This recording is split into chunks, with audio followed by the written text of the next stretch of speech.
Bus Logic Ticketing System, Bus Logic terminal, pojašnjenje statusnih kodova.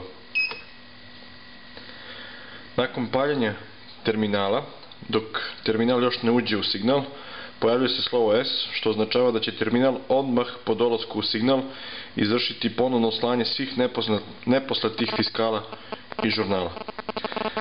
Pratimo, terminal je dobio signal 2, ušao je u GPRS, šalju se svi neposlati podaci po automatizmu ukoliko je nešto ostalo. Nakon toga se pojavljuje slovo Q, koje šalje određene debug informacije.